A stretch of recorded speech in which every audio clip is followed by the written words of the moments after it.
Well, what is considered to be a major strategic as well as a diplomatic shift? Pakistan and Saudi Arabia have signed a defense pact, but one key clause is raising eyebrows across the world and particularly in South Asia. During Pakistan Prime Minister Shehbaz Sharif's state visit to Riyadh, both nations signed a strategic mutual defense treaty stating that any aggression against either country shall be considered an act of aggression against both.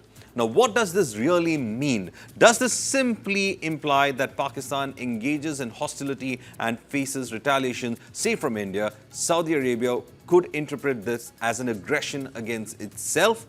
Could Saudi Arabia, a key regional player and an important ally of the United States, now be pulled into South Asia's security dynamics? This open-ended clause has the diplomatic world buzzing with questions. While both India hailed the agreement as a sign of brotherhood as well as Islamic solidarity, many are asked if this pact could alter the balance of power in the region or even escalate tensions. The deal signals a deepening alliance but also leaves the door open to interpretations with potential global implications.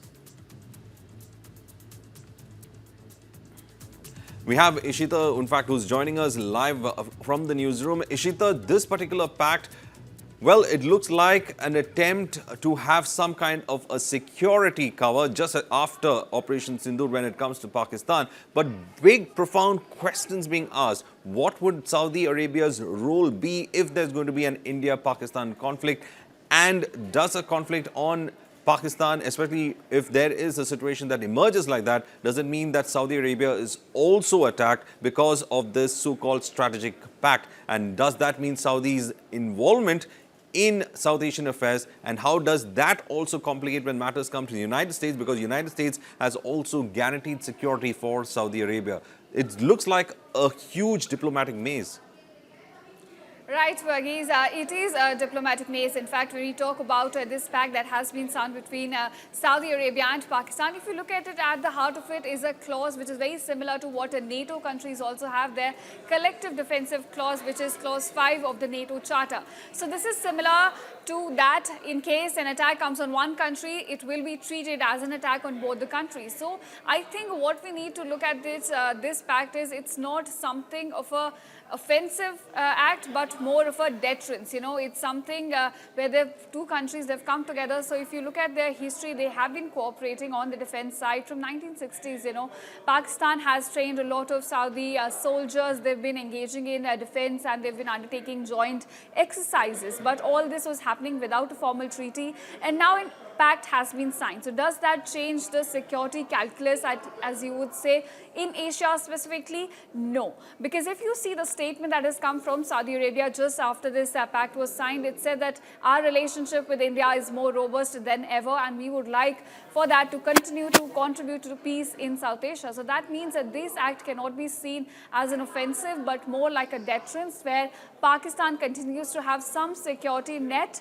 and at the same time Saudi and India can engage in other sectors as well, specifically if you talk about oil trade.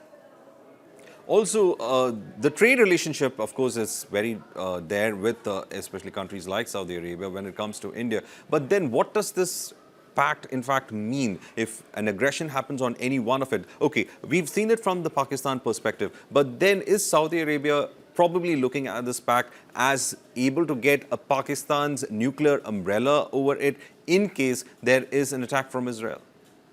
Well, I think that's a very crucial question to ask, because we have seen, you know, in the West Asia, there's been churn taking place with Saudi Arabia now. In fact, a lot of Gulf countries now trying to alienate or trying to move away from the security net of the US and trying to take other alternatives into their security umbrella. So the question is, will Saudi Arabia have the umbrella of Pakistan's nuclear arsenal? I think that's something that will have to be seen, because you've seen, you know, the way Pakistan has acted has also been under a lot of pressure of West, specifically when it comes to its nuclear weapons. It does not have that kind of independence, in fact, to act when it comes to nuclear weapons. So will we see Pakistan, you know, trying to share its nuclear umbrella with Saudi Arabia and with US also standing on guard with regards to that? I think that remains to be seen. But as of now, it seems highly, you know, not likely to happen.